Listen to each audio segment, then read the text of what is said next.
Boa noite a todos, Bruchim Abaim, para Bezat Hashem, mais um shiur espetacular. Sabem que é curioso,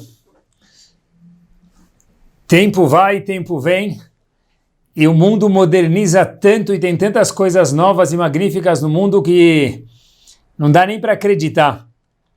A tecnologia muda, a nossa forma de falar muda, o linguajar muda com o tempo, as palavras usadas mudam com o tempo, meus queridos, e isso faz com que mude também, obviamente, a relação de pais com os filhos, o Hinuch, a educação, as escolas, o mundo, está tudo num desenvolvimento constante e muito rápido.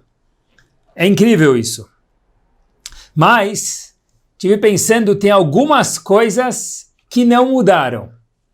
Algumas coisas que se mantiveram fixas. Acompanhem comigo. Uma das coisas mais maravilhosas, ou talvez a mais maravilhosa que Hashem criou, no caso, cada um de nós que está escutando o shiur agora, é isso mesmo, tem algumas peculiaridades que são imutáveis.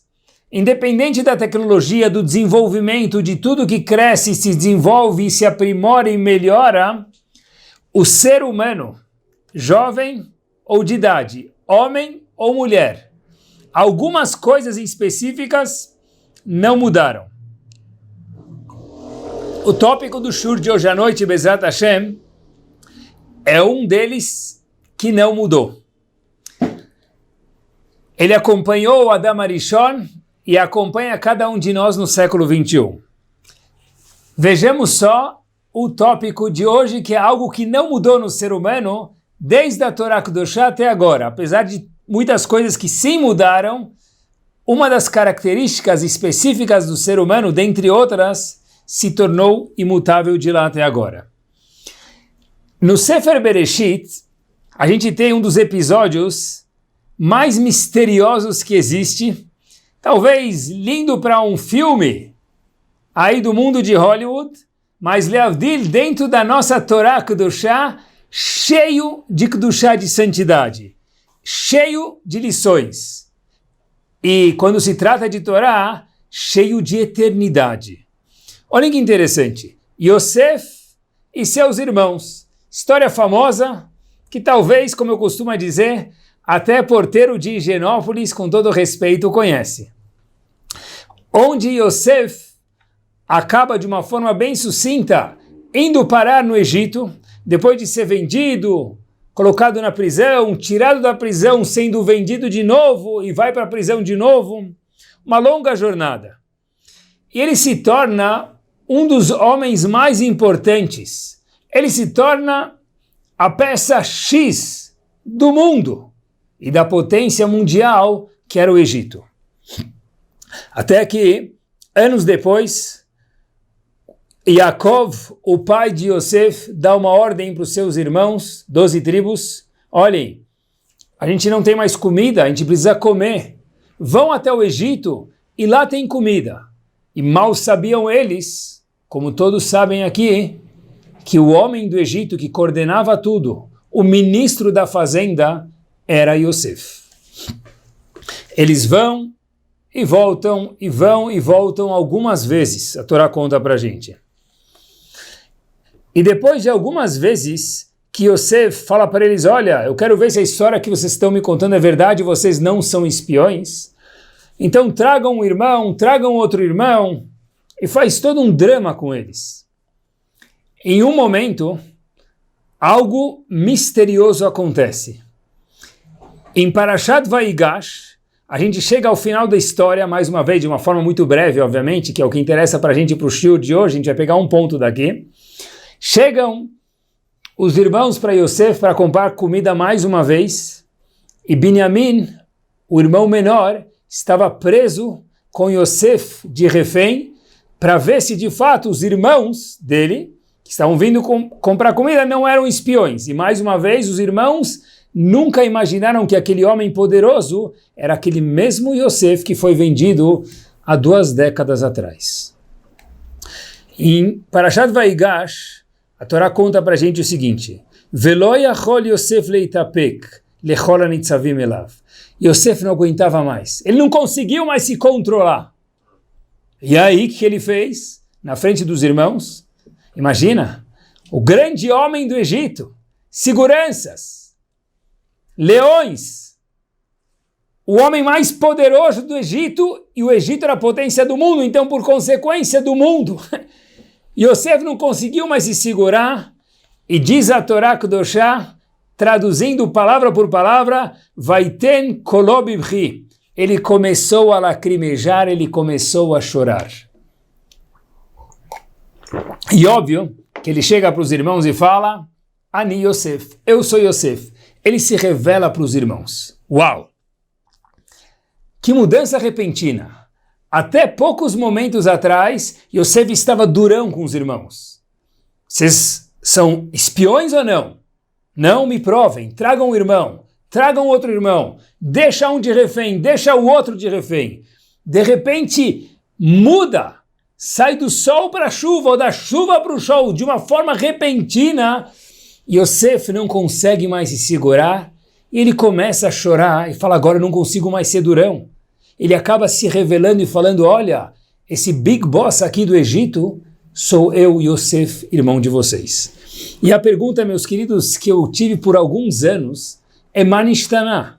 O que fez Yosef, daquele homem durão, severo com os irmãos, para virar, no termo educado da palavra, uma pessoa, a gente fala em português, virou como se fosse, obviamente, com respeito, uma moça. O que aconteceu? Começou a chorar e de imediato teve que se revelar para os irmãos. Vi uma resposta impactante para essa pergunta que eu tive por anos, e com essa resposta a gente desenrola o shiur de hoje à noite, Bezrat Hashem. Olhem só que curioso. Yosef, meus queridos, chega aos irmãos, começa a se revelar para eles. Mas por quê? Porque o que mudou foi um fato. Diz o livro Shemen HaTov, no volume 4, algo magro. E Yehudá, grande Yehudá, uma das 12 tribos, irmão de Yosef também, ele chega para Yosef e fala o seguinte: Binyamin está preso aí, nosso irmão. Mais uma vez, eles nem tinham ideia que aquele homem era Yosef, o irmão deles. Binyamin estava preso, o irmão caçula como refém, e Yehudá falou para Yosef, olha, eu me comprometi com meu pai, que se esse meu irmão, Binyamin, que está hoje de refém com você, não voltar para casa comigo, eu estou comprometendo esse meu mundo e o meu mundo vindouro. Até aí, Yosef não estava nem aí. Porque Yosef tinha um plano que ele tinha a fazer com os irmãos devido ao sonho que ele teve anos atrás. Até que de forma repentina, Yosef amolece e começa a chorar. O que aconteceu? O que chacoalhou Yosef? O que fez ele se comover? Diz o livro Shemen HaTov o seguinte: Yosef falou uma frase que comoveu, melhor dizendo, Yehudá falou uma frase que comoveu Yosef e fez Yosef chorar e se revelar aos seus irmãos. Que elavi, como é possível que eu vou voltar para o meu pai, enquanto meu irmão Binyamin está preso aí? Ve'anar, e o jovem, meu irmão Binyamin, enenu iti, não volta comigo. Não consigo voltar para o meu pai Yaakov sem meu irmão, porque eu prometi que devolveria ele para casa. Pen ire, agora preste atenção no final do passuco, meus queridos, porque talvez o que vai acontecer? Berasherim tzetavi. Porque eu não consigo imaginar o sentimento de eu voltar para casa e meu pai vai se sentir mal. Meu pai vai estar muito mal. Eu preciso voltar para casa com meu irmão Binyamin. Devolve ele para a gente. Yehudá falou de forma mais severa com Yosef. Em vez de Yosef endurecer de volta, Yosef se comoveu. Mas o que mudou? Yehudá já tinha avisado Yosef que ele não podia voltar sem o seu irmão Binyamin. E nada adiantou. Ele falou, mas eu comprometi meu mundo vindouro e esse mundo para o meu pai. Yosef não estava nem aí. Na hora que ele falou, meus queridos, como eu posso voltar se meu pai vai estar mal com a situação? Nesse momento Yosef se comoveu. E uma vez que Yosef se comoveu, ele começou a chorar. O grande homem do Egito, o ministro da fazenda do Egito, aquele homem tão severo, virou açúcar, se derreteu e acabou se revelando para os irmãos. O que aconteceu? O que mudou, meus queridos? É o seguinte. Yehudá falou para Yosef o seguinte, como eu posso voltar para casa? Não como eu falei na primeira vez que eu vou perder talvez meu Olam Haba e meu Olam Hazé porque eu fiz uma promessa para o meu pai, Yaakov. Dessa vez ele falou, puxa vida, eu estou preocupado com os sentimentos do meu pai. Meu pai, Yaakov, como é possível? Eu estou muito mal, muito triste, eu não consigo ver meu pai triste. Imaginar a tristeza dele de eu voltando para casa sem Binyamin. Nesse momento, Yosef falou, uau, se o meu irmão Yehudá está preocupado não com o Olam Hazé dele, com esse mundo dele, ou com o Olam Haba, o mundo vindouro dele, porque ele fez uma promessa para o meu pai, mas está preocupado com o sentimento que meu pai, ou nosso pai, Yaakov vai ter, nesse momento, o coração dele também participou desse sentimento, e de repente, diz o livro Shemen HaTov, por isso que a Torá nos conta que Yosef, meus queridos, começou a lacrimejar. Ou seja, o que fez Yosef, depois de muito tempo, se revelar para os irmãos antes do momento que ele esperava, foi o fato dele entender que Yehudá se colocou nos sapatos de Yaakov e entendeu o sentimento de Yaakov, a tristeza de Yaakov, de não ter Binyamin de volta. Não porque Yehudá perderia o seu Olam Hazé, Olam Haba. Isso não comoveu Yosef, porque esse problema é teu. E eu também tenho o meu plano, disse Yosef. Mas, quando ele falou, uau, você está preocupado com quem? Com Yehudá? Você, Yehudá, está preocupado com Yaakov, meu pai? Opa, nesse momento Yosef se comoveu. E aqui eu queria fazer um parênteses e numa tangente, a gente já volta para o nosso assunto, que é impossível pular isso. Quando Yosef foi se revelar para os irmãos e ele começou a chorar, diz a Torá Kedoshá para a gente algo interessante. Ele falou para todos os seus seguranças e ajudantes saírem de lá. Todo mundo, por favor, saia daqui. Ficou sozinho na sala. E ninguém entendeu, porque o grande homem, sem os seguranças, sem a proteção dele com estranhos, por que Yosef pediu para todo mundo sair da sala quando ele foi se revelar? Dizem nossos sábios, porque Yosef falou para os irmãos, Ani Yosef, eu sou Yosef, atenção, Asher mechartem oti Mitzrayim, que vocês me venderam ao Egito. Se os seguranças tivessem lá do lado, todo mundo ia descobrir que aqueles eram irmãos de Yosef e que venderam Yosef para o Egito. E aqueles mesmos irmãos que agora iam morar no Egito por algumas décadas, centenas de anos, imaginem só que vergonha eles iam passar. Pessoal, olha a fineza desse homem Yosef. Olhem a fineza. Os irmãos que venderam ele, que mal se preocuparam com ele. Quando Yosef foi se revelar aos irmãos, depois mais uma vez de Yehudá ter se comovido, sentido os sentimentos de Yaakov, onde fez Yosef também participar dos sentimentos e chorar, mas ele falou, olha, um minuto, isso não permite que eu envergonhe meus irmãos? Uau, que me venderam, que super-homem. Falou para todos os seguranças saírem da sala, porque ninguém nunca soube no Egito, repito, ninguém nunca soube no Egito, queridos, que aqueles irmãos foram os mesmos irmãos que venderam Yosef. Ninguém nunca soube disso. Inclusive, vale notar aqui, dentro do parênteses que a gente está fazendo aqui, para a fineza de Yosef, meus queridos, e olhem o que são esses personagens da Torá Kedoshá.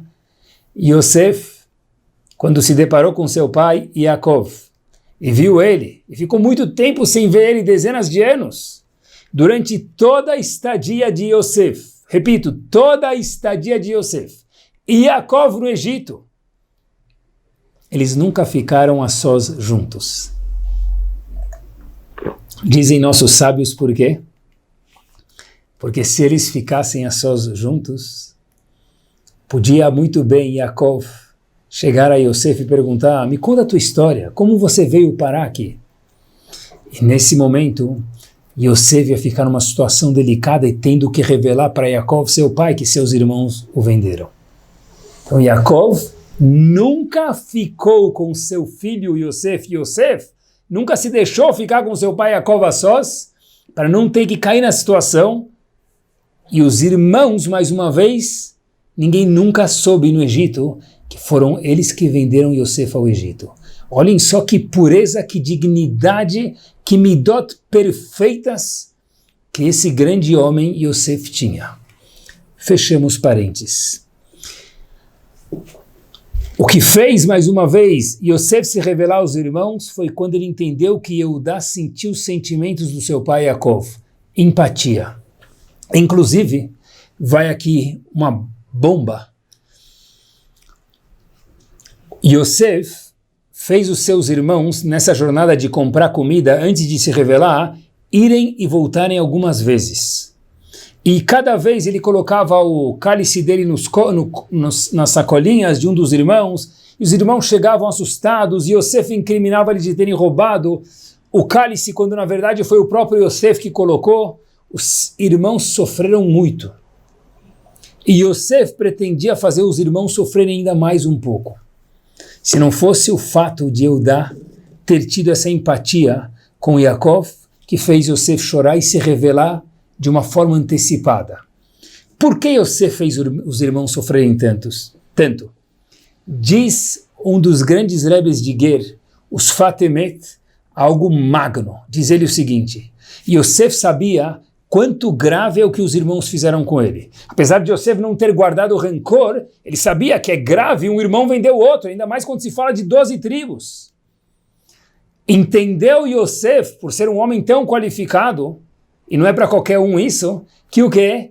Se meus irmãos passarem por desconforto aqui nesse mundo, no futuro eles não terão que passar por desconforto nenhum.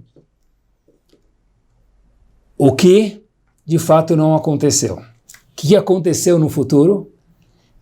Houve na história do nosso povo Asarar Ugei Malchut, 10 mártires que foram mortos na época dos romanos. Dentre eles, por exemplo, o Rabi Akiva, de uma forma muito difícil, e outros 9 grandes tzadikim.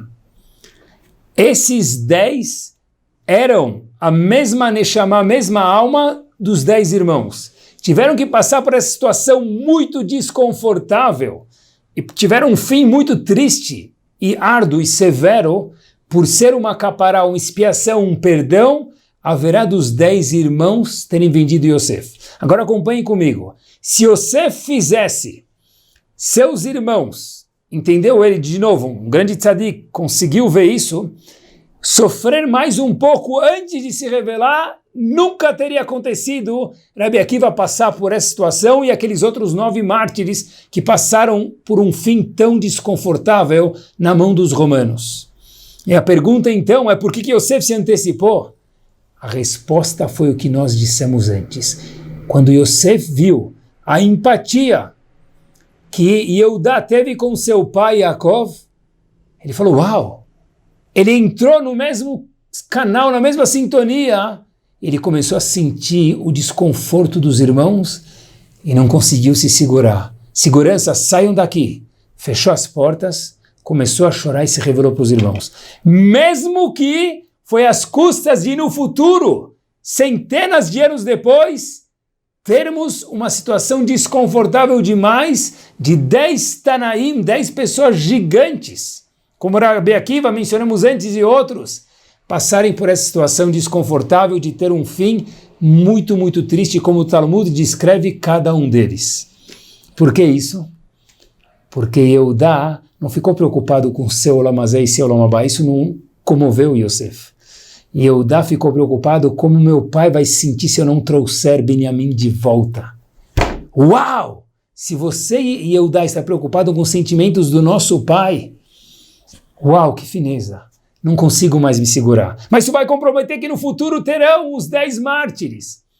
Sou um ser humano, não consigo me segurar. Yosef começa a chorar nesse momento e se revela aos irmãos. O poder magno de sentir o que o outro está sentindo. Isso transborda para fora da gente, inclusive em situações tão atípicas quanto essa situação de Yosef, que fez Yosef cancelar o master plan dele de deixar os irmãos um pouquinho mais de molho. Yosef não conseguiu aguentar. Olhem que interessante. Vou contar para vocês uma história, já que a gente está falando de empatia, verdadeira, que me chamou muita atenção. Um jovem, depois de um jovem e uma jovem, cancelaram um noivado. A história se passa em Israel, e a noiva, ex-noiva, pediu para o pai, falou, olha, eu já escutei falar muito do grande Rav Shlomo Zalman Auerbach, Zichrono Libraha, e queria pedir uma brachá para ele. Eu passei por uma situação muito difícil, desfazer um noivado é muito difícil, pelo menos deve ser muito difícil. Então, ela falou, olha, eu estou muito triste, eu queria tanto uma brachá do Rav Shlomo Zalman. O pai disse, claro, o momento que o pai estava livre era o dia de Purim. O pai levou sua filha no dia de Purim para receber uma brachá desse grande homem. Quando ele chega para pedir a brachá para a filha dele, junto com a filha dele, por surpresa, chegaram um pouco atrasado, era Shlomo Zalman Auerbach estava na Seudá, na refeição de Purim. O pai entra lá e fala, olha, eu trouxe minha filha, desmanchou o noivado, ela faz questão de ter uma brachá do senhor, estou trazendo ela aqui dentro, ok? A Shlomo Zalman diz, não. O pai não entendeu nada, pediu para ele esperar fora. 1 minuto depois, a Shlomo Zalman sai da refeição para o hall da casa, onde não tinha ninguém, conversa com aquela ex-noiva e dá uma brachá para ela. A menina, emocionada em ver o Rav Shlomo Zalman e receber a brachá, e começou a lembrar do noivado dela e da tristeza de agora estar ex-noiva, desmanchado o noivado, começa a se emocionar e começa a chorar. Shlomo Zalman espera ela se recompor, dá mais uma força para ela, uma brachá, e ela agradece, indo para sua casa junto com seu pai, e Rav Shlomo Zalman voltando para a cidade para a refeição de Purim. O pai pergunta a Rav, por que o senhor teve que sair da refeição para dar uma brachá para minha filha? Podíamos muito bem ter entrado lá dentro e o senhor dava brachá lá dentro para ela. Rav Shlomo Zalman, como assim? Como assim? Eu sei, pela história que você me contou, a introdução, que sua filha é uma ex-noiva. Certeza? Quando ela fosse me contar a história dela, que foi o que aconteceu, e pediu uma brachá, ela ia chorar. Ou pelo menos ia querer chorar. E na frente de todo mundo, na Seudá de Purim, ela não ia poder nem chorar. Por isso, achei condizente sair fora no hall, para que sua filha pudesse expressar os sentimentos dela e depois eu dar uma brachá digna para ela. Pessoal, olhem que bomba! Olhem o que quer dizer sentir o sentimento do outro. No caso de Rav Shlomo Zalman Auerbach Zichrono Libraha, é inclusive antecipar que sentimento ela poderia ter, e no meio da refeição, com todo mundo perto, eu não posso fazer isso. Claro que eu preciso sair da minha refeição. Algo impressionante, algo bárbaro, algo magnífico. Sabe que nós temos aqui algo muito interessante e queria falar para vocês.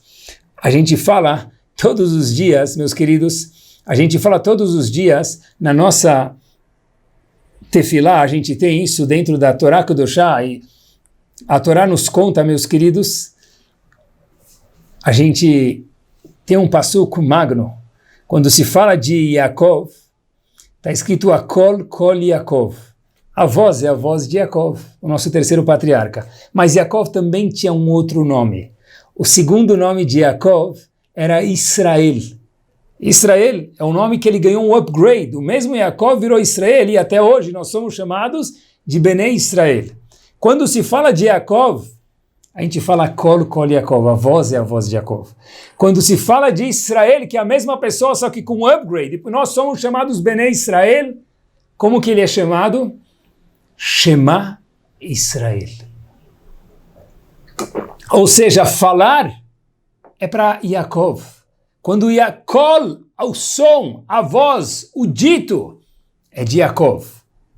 Escutar outra pessoa, escutar não é só escutar com os ouvidos, que é muito, é entender a pessoa, lishmoa, quer dizer entender, Shema Israel, é um Yaakov com upgrade. Kol Yaakov, uau!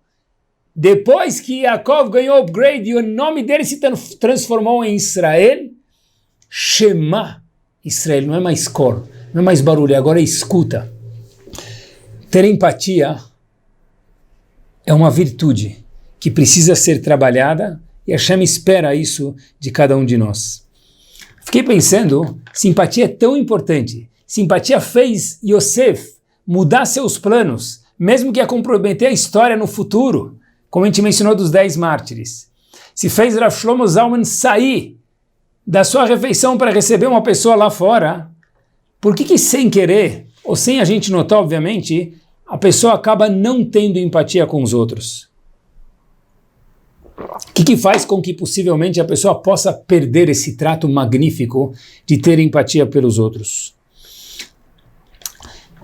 Talvez, meus queridos, uma das coisas importantes para ter empatia, ou que nos faz talvez perder a empatia, é não estar ciente que tem pessoas ao nosso redor diferentes da gente, com sentimentos e situações diferentes da gente. Olhem que interessante. Para eu poder ter empatia com o outro, eu preciso primeiro saber que tem pessoas ao meu lado, estar ligado neles e não mais em mim. Porque se eu estiver com os dois faróis, ou os dois olhos olhando para mim, eu não consigo enxergar o outro. Então eu não consigo sentir o sentimento do outro. E Eudá só conseguiu sentir o sentimento de seu pai, Yaakov, sem Binyamin. O Rav Shlomo Zalman, daquela ex-noiva, porque saiu de si para olhar para fora. E a gente vê isso muito claro. Aonde? Na Parashá, que famosa Parashá que fala de Avraham Avinu encontrando os 3 anjos. Quando Avraham Avinu vai visitar os 3 anjos vêm, melhor dizendo, visitar Avraham Avinu, a Torá nos conta algo interessantíssimo. Vaisai na Havayar. Avraham Avinu estava sentado na sua tenda no 3º dia do Brit Milá e ele olha. Shlosha Anashim, 3 pessoas chegando. Nitzavim alav, parados na frente da tenda. Vaiar, ele olha de novo. Opa, pergunta Rashi, como assim ele olha? Ele já olhou. Está escrito que ele olhou e viu 3 visitantes parados e ele olhou. Mas como assim olhou? Ele já tinha olhado. Por que a Torá diz para a gente 2 vezes a palavra vaiar, ele viu? Diz Rashi que uma vez ele viu. E a segunda, diz Rashi, ele enxergou eles. Uma vez que Avraham enxergou eles e viu que eles não queriam incomodar Avraham, Avraham começou a pensar, como eu posso fazer esses 3 visitantes entrar na minha tenda? Se eu falar para eles, olha, deixa eu servir vocês, eles não querem me incomodar. Então Avraham Avinu teve uma ideia brilhante. Eu vou mostrar para eles que é para o meu bem. Quando vocês entrarem na minha tenda, vocês estão fazendo para mim um favor. Avraham Avinu teve um segundo vaiar e viu 2 vezes, porque a primeira ele viu. A segunda ele enxergou. Na vida, a gente precisa ter em muitas situações 2 vezes vaiar, olhar e enxergar. Aí sim dá para ter empatia com as pessoas ao nosso redor. Sair do nosso eu. Uma pessoa bem alimentada acabou de comer meia pizza, ou sushi, ou churrasco, ou sartén, o que ele gosta, o que ela gosta. É difícil uma pessoa bem alimentada de barriga cheia conseguir ver uma pessoa, ver até dá, mas enxergar uma pessoa com fome. E não precisa ser só fome de comida. Pode ser fome de carinho, pode ser fome de dinheiro, pode ser fome de um bom conselho, pode ser fome de um Dvar Torah, pode ser fome de um Havruta. É difícil uma pessoa que está satisfeita conseguir ver, possivelmente, mas enxergar alguém que está com fome. Para isso, eu preciso sair do meu eu. Eu vou contar para vocês um episódio que aconteceu comigo. E eu aprendi isso também. Uma vez, já faz alguns bons anos, quando fui uma das vezes que fui no Lar dos Velhos visitar alguns senhores que estavam lá, e de repente eu entrei em um dos quartos, testando minha coragem e tentando conversar com aqueles senhores que talvez não tenham muitas visitas semanais ou mensais ou anuais. Comecei a conversar com o senhor e não saía nenhuma palavra. Sorriso, então, sem chances. Tentei e de nada adiantou. Até que fiquei parado lá 2, 3 minutos em silêncio e eu percebi que logo depois aquele senhor pegou um cigarro e um fósforo e foi acender o cigarro e o fósforo colocar na boca. Só que demorou para ele um tempão para acender o cigarro, não porque as mãos dele tremiam. Inclusive, uma das vezes que ele foi acender o cigarro, o fósforo queimou o dedo dele. Eu logo entendi uma coisa. Esse senhor é cego. Ele não consegue enxergar. O fato é que ele queimou o dedo e não estava conseguindo sequer acender o seu cigarro. Aí sim que eu entendi aquele homem. Estou na frente de um senhor de idade, num quarto, que vai lá saber quantas visitas já recebeu no último período e que nem sequer consegue enxergar. Aí minha conversa foi outra. Aí meu tom de voz, meu assunto foi outro. E meus queridos, dito e feito, aquele homem depois não parava de falar. Em algum momento eu precisava ir embora. E até fiquei na dúvida, o que eu faço? Vou embora, deixo ele falando aqui? Talvez ele é cego, não vai perceber. Mas por outro lado não seria educado. Fui de uma situação que o homem não abria a boca, não abria um sorriso, para um homem que não parava de falar mais. O que faltava? Eu enxergar, não ver, mas enxergar que na minha frente tinha um senhor solitário, sem o privilégio que Baruch Hashem nós temos de poder enxergar. Quando a gente tem empatia com alguém, a gente se conecta com alguém, a gente clica com alguém, acabou. Mudou a história, é outro mundo. E é isso que a Kadosh Baruch Hu espera de cada um de nós. Por isso que Avram Avinu vaiar e depois vaiar. Ele viu os anjos só depois que ele enxergou, pela segunda vez quando a Torá diz vaiar, que ele conseguiu conquistar eles e trazer eles para a tenda. Ver e depois enxergar. Ele conseguiu se identificar com a situação para depois poder trazer os anjos para dentro da casa deles. Olhem que interessante, meus queridos. Quando se fala de sentimentos e se fala de empatia, óbvio que para que eu possa entender o sentimento dos outros, eu primeiro preciso entender que nós também temos sentimentos. Eu sou uma pessoa dura, eu sou uma pessoa sólida, eu já estou construído. Todo mundo tem sentimentos.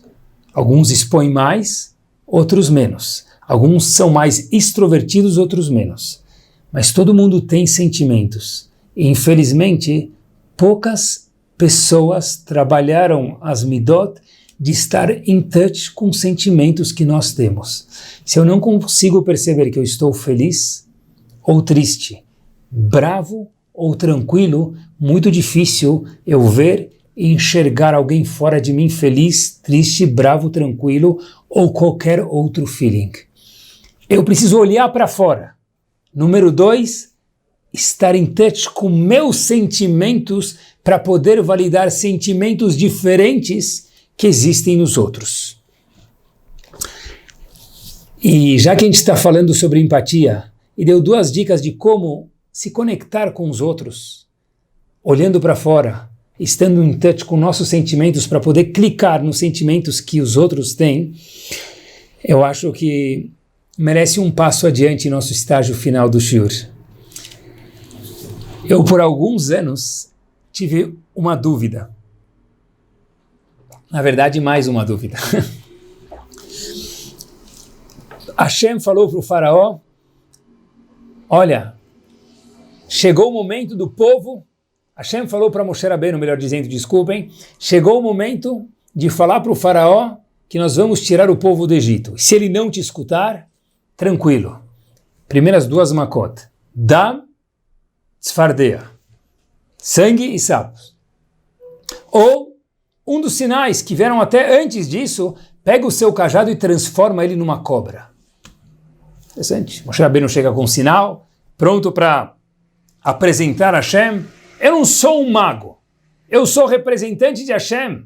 Moshe Rabbeinu falando para o faraó, que era um grande mago, e tinha uma entourage gigante de bruxos e de magos de faixa preta.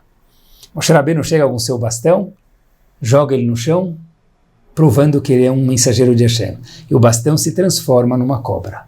De imediato, para surpresa de todos nós, os egípcios fazem exatamente la même chose, a mesma coisa. The same thing, a mesma coisa. E a pergunta que eu tive é, por que Hashem já não mandou uma praga melhor que os magos não conseguiam fazer? Logo em seguida, Hashem manda Dam. E os magos também conseguem reproduzir de alguma forma Dam. Tzfardeia sapos, e os magos também conseguem reproduzir isso. Até que na terceira praga, que era Kinim, piolhos, e daí por diante, só Moshe Rabbeinu conseguia fazer, e nenhum mago mais conseguiu fazer. Aí sim começaram a rever os conceitos. Uau, deve ser que ele não é um mago, Moshe Rabbeinu, uma pessoa mensageira de Hashem. Mas por que os primeiros 3 sinais, ou 4 sinais, o bastão em cobra, transformar água em sangue, transformar a terra em sapo? Por que Hashem mandou justo sinais que os magos do Egito também conseguiam fazer? Começava já de um sinal para provar que ele é Hashem, que eles não conseguem fazer. Tive essa pergunta por muitos e muitos anos. Talvez preparando o shur de hoje, com a ajuda de Akadosh Baruch Hu e mérito dos ouvintes, a resposta é a seguinte, meus queridos. Simples. Ou talvez, não tão simples, mas com o shur de hoje fica clara. Hashem não queria chegar e destruir para o faraó e o Egito. Hashem queria que o faraó e o Egito reconhecessem Hashem. Se Hashem chegasse e desse uma praga de início que mostrasse que ele é o Big Boss, Hashem, e é de verdade, e os egípcios não estão com nada, o egípcio não reconheceria Hashem. O Egito inteiro não reconheceria Hashem, estaria cabisbaixo Hashem, forçado. O que Hashem falou? Deixa eu colocar eles na mesma música que eu estou. Eu vou ser um pouco mais forte do que eles.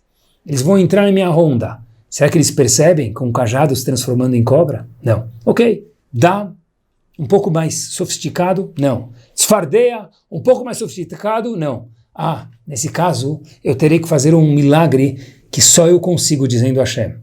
Mas por que começou assim? Para ter uma certa empatia com os egípcios e falar, olha, Deus é um pouco mais forte do que vocês. Conseguem reconhecer isso? E os egípcios falharam.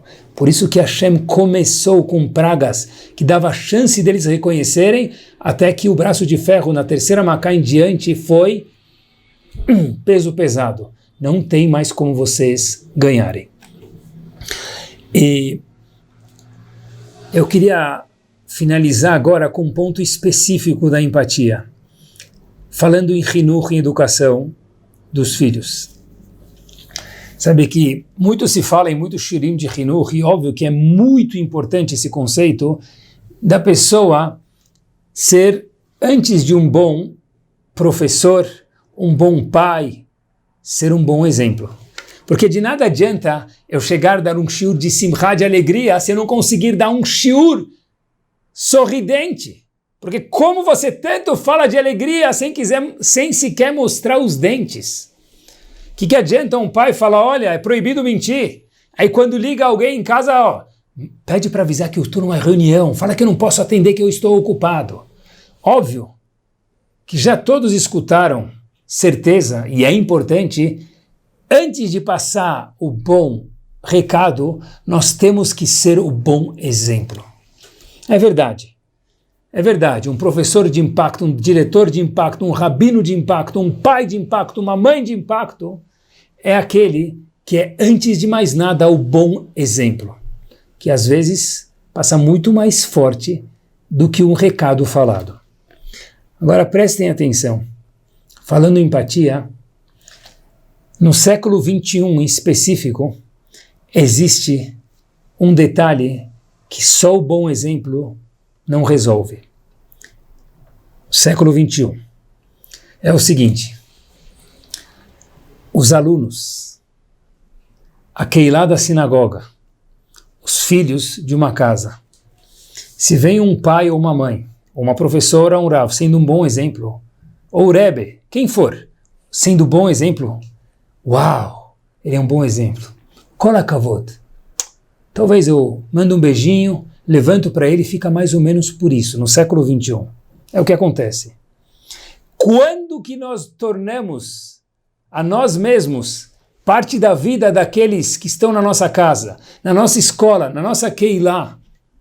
Quando eles conseguem se identificar com a gente. Porque, pessoal, se eu sou um bom exemplo, então tá bom, Hazak Baruch, parabéns para você, uau, kol hakavod. Talvez vou colocar uma foto sua na minha carteira, mas não vai participar da minha vida. Quando que um pai participa da vida do filho? Um rav da vida da Keilah? Uma mãe da vida do filho ou da filha? Uma escola, um professor dos alunos? Quando? Quando os alunos se identificam com ele. E para um aluno, um filho, alguém de uma sinagoga se identificar com o rav, com o professor, com o pai ou com a mãe, é preciso ter empatia. É preciso que o pai, a mãe, o professor e o rav, todos entendam aqueles que estão com respeito abaixo da gente. Porque senão vira alguém no pedestal que eu não tenho nada a ver com ele. No momento que eu tenho empatia, no momento que eu sei que meu pai me entende, que meu pai pode sentar no chão brincar comigo, que minha mãe pode sentar no chão cozinhar comigo, ou na cozinha, não precisa ser no chão, cozinhar comigo, que meu rav consegue entender uma dúvida que eu tenho, um yetzerará que eu tenho, meu professor entende uma fragilidade que eu tenho, que eu preciso sair durante a aula 2 vezes para beber água, na verdade eu não preciso beber água, eu só preciso dar uma volta para espairecer. No momento que ele entendeu isso, ela entendeu isso, o aluno se identifica com o professor, com o pai, com a mãe, com o rav. Aí sim, o exemplo deles se torna, uau, eu quero ser que nem meu pai, eu quero ser que nem minha mãe, eu quero ser que nem meu rav, eu quero ser que nem meu Rebbe, quem for. Porque, meus queridos, senão, aquela adoração que tinha há poucos anos atrás ou décadas atrás, hoje não existe mais. A não ser para muito poucas pessoas, e aqui a gente fala para a grande maioria, 99,9 talvez, me aventura a dizer que só funciona o bom exemplo, que tem que existir, com um feeling de attachment, de estar junto. Esse feeling de estar junto depende de quanto eles conseguem se identificar conosco e quanto a gente, mais importante, se identifica com eles para criar essa ligação. Isso depende de uma coisa em específico, a empatia que eles têm pela gente e nós por eles. Um filho, quando sai fazer uma farra com o pai, acabou. O pai mostrou para o filho que ele se identificou com ele e o filho entende isso. Uma vez, o Hazon Ish falou algo, escreveu algo no seu livro marcante. Escreveu o Hazon Ish que muitas vezes os pais pensam que para ter um filho bem educado é importante, e é isso que faz o Hinur, levar o filho para Israel, para Estados Unidos, para onde for, para a Europa, num rav qualificado que o pai estima, pegar uma brachá, ou talvez 2 brachot, ou uma vez por ano e pegar brachá. Diz o Hazon Ish, se equivocou. Isso talvez faça parte, mas isso não vai fazer o nosso filho mais florescido somente. Isso é Hazon Ish. Para ter bons filhos, óbvio que precisa fazer tefilá para Hashem, que é 90%, mas os nossos 10% são gastar tempo com eles. É isso mesmo. Tempo é cozinhar junto, tempo é passear junto, tempo é brincar junto, porque numa vez que ele, ela, meu aluno, meu filho, quem for, se identificar comigo e eu for um bom exemplo, ele vai querer ser igual a mim. Acabou, não precisa falar mais nada, é só sermos bons. Não é tão fácil, mas com a ajuda de Hashem, que a gente acaba tendo alguns aprendizes ao nosso lado sem que nós percebamos. Tudo isso depende do que? De empatia. E olhem que interessante, meus queridos, a tradução da palavra Av na Torá, ela aparece em Sefer Bereshit. Quem aponta isso é Rav Shimon Schwab no seu livro Men Bet HaShoevah. Ele diz que a palavra Av quer dizer o quê? Como a gente traduz a palavra Av? Pai, Abba. Ou seria a mesma coisa mãe, mesma coisa, ou mesma coisa Rav, ou mesma coisa professor, alguém que está em cima de alguém um pouco abaixo da gente. Como traduziriam a palavra Av? Diz Rashi no Humash em Sefer Bereshit, Av, Chaver ve patron, um amigo e alguém que está junto com o filho. Uau! A palavra Av, diferente do que a gente podia imaginar, em qualquer dicionário a palavra Av não aparece como amigo. Óbvio que tem uma hierarquia, mas para existir a ligação tem que ter um certo nível de amizade, porque é nesse momento que ela se identifica comigo, com ela. Como? Com a empatia. Quando tem uma amizade, uau, meu pai é meu amigo, mas ele é um destaque, eu quero ser que nem ele. Meu Rav é meu amigo, entre aspas, com respeito, eu tenho uma certa proximidade, ele me entende, mas ele é uma pessoa muito mais elevada, quero ser um pouco dele, quero ser tudo igual a ele. Especialmente no século 21. E com essa história nós terminamos. O grande Rav Yoel Teitelbaum, Zichron Libracha, um dos grandes mestres da dinastia de Satmer, dos grandes rebes de Satmer, todas as noites nos Estados Unidos, onde morou durante anos e anos e décadas, às 7 da noite, pós-guerra, tinha um shiur às 7 horas com muitos senhores. E começava às 7 em ponto, o relógio 7 horas em ponto, puf, começava o shiur. Pontualidade, não americana, mas britânica mesmo. E o shiur sempre terminava no horário. Só que o shiur é sobre Masechet Brachot, primeiro tomo do Talmud. Abriam no Daf Bet e o shiur começava a falar sobre Emuná, sobre a Parashá, sobre confiança em Hashem, fé em Hashem, Parashat HaShavua e diversos assuntos. Até que um ano depois, naquele shiur diário, às 7 horas da noite, começando e terminando em ponto, o Rav de Satmer começa a ler a primeira Mishnah de Brachot, Mematai Korim et Shema Barvit. E um dos participantes ousou e perguntou para ele, Rav, depois do shiur, obviamente, o senhor começava na hora, terminava na hora. Era algo que o senhor dava importância para a gente. Para o momento, para o tempo. Por que ficou um ano, entre aspas, enrolando a gente com assuntos importantes, mas que não era o tópico do shiur? O shiur é sobre Masechet Brachot, e falou sobre Parashá, e falou sobre Emuná, e sobre Alahá, muitos assuntos. Mas por que demorou um ano para começar Masechet Brachot? E com isso nós terminamos. Diz o Rebbe de Satmer o seguinte, olhem qual a primeira página da Gemara. Todo mundo falou, e todo mundo sabe, Daf Bet, página 2. Perguntou o Rebbe de Satmer, por que não começa com a página 1? Todos os livros começam da página 1. Por que a Gemara começa da página 2? O aluno ficou em silêncio e o Rebbe de Satmer disse, por isso que eu demorei um ano. Porque a página 1 é eu me conectar com eles. Uma vez que eu me conecto com a pessoa, eu posso começar o Talmud. Uma vez que eu tenho a pessoa comigo, eu posso começar o Talmud, que começa na página Bet. Se tratando de sobreviventes de guerra, eu entendi que eu precisava de alguns dias, depois percebi que eram meses, e no caso demorou um ano para conseguir entender e me conectar a eles. Depois disso, aí sim, Daf Bet, Mematai, Korim, et Shema Barvit. E começou a primeira Mishnah do Tratado de Brachot. Que Bezrat Hashem a gente possa estar em tete com nossos sentimentos, olhar para as pessoas à nossa volta e termos uma família, uma Keilah, uma escola e alunos magníficos, que querem ser tão brilhantes, Bezrat Hashem, como nós, se identificando com cada um de nós. E que cada pai possa ser o Haver. A tradução da palavra Av, pai, diz Rashi, Haver. Tem uma hierarquia? Tem, mas é alguém que consegue me entender. Boa noite e semana espetacular e de muita empatia a cada um de nós. Tudo de bom.